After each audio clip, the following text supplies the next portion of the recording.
Audiobook of Rich Dad Poor Dad, Episode 1, Introduction. Having two dads offered me the choice of contrasting point of view, one of a rich man and one of a poor man. I had two fathers, a rich one and a poor one.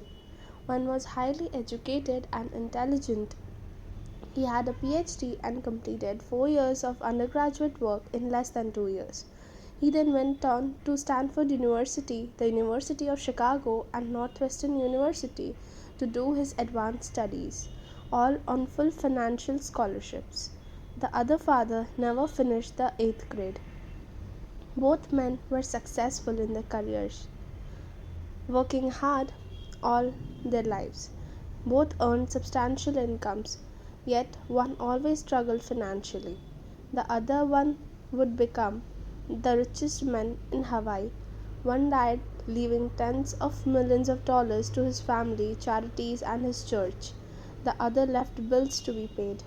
Both men were strong, charismatic, and influential. Both men offered me advice, but they did not advise the same things. Both men believed strongly in education, but did not recommend the same course of study. If I had had only one dad, I would have had to accept or reject his advice. Having two dads offered me the choice of contrasting points of view, one of a rich man and one of a poor man. Instead of simply accepting or rejecting one or the other, I found myself thinking more, comparing, and then choosing for myself. The problem was that the rich man was not rich yet, and the poor man was not yet poor. Both were just starting out on their careers, and both were struggling with money and families. But they had very different points of view about money. For example, one dad would say the love of money is the root of all evil. The other said the lack of money is the root of all evil. As a young boy, having two strong fathers, both influencing me, was difficult. I wanted to be a good son and listen, but the two fathers did not say the same things. The contrast in their points of view, particularly about money, was so extreme that I grew curious and intrigued. I began to start thinking for long periods of time about what each was saying. Much of my private time was spent reflecting, asking myself questions such as, why does he say that? And then asking the same question of the other dad's statement. It would have been much easier to simply say, yeah, he's right. I agree with that. Or simply to reject the point of view by saying, the old man doesn't know what he's talking about. Instead, having two dads whom I loved forced me to think and ultimately choose a way of thinking for myself.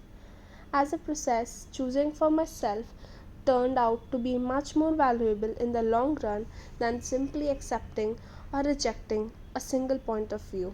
One of the reasons the rich get richer, the poor get poorer, and the middle class struggles in debt is that the subject of money is taught at home, not in school. Most of us learn about money from our parents. So, what can poor parents tell their child about money? They simply say, stay in school and study hard. The child may graduate with excellent grades, but with a poor person's financial programming and mindset. Sadly, money is not taught in schools. Schools focus on scholastic and professional skills, but not on financial skills. This explains how smart bankers, doctors, and accountants who earned excellent grades may struggle financially all their lives. Our staggering national debt is due in large part to highly educated politicians and government officials making financial decisions with little or no training in subject of money. Today, I often wonder what will soon happen when we have millions of people who need financial and medical assistance. They will be dependent upon their families or the government for financial support. What will happen when Medicare and Social Security run out of money? How will a nation survive if teaching children about money continues to be left to parents, most of whom will be or already are poor? To get an answer for this question, subscribe to our channel for the second part.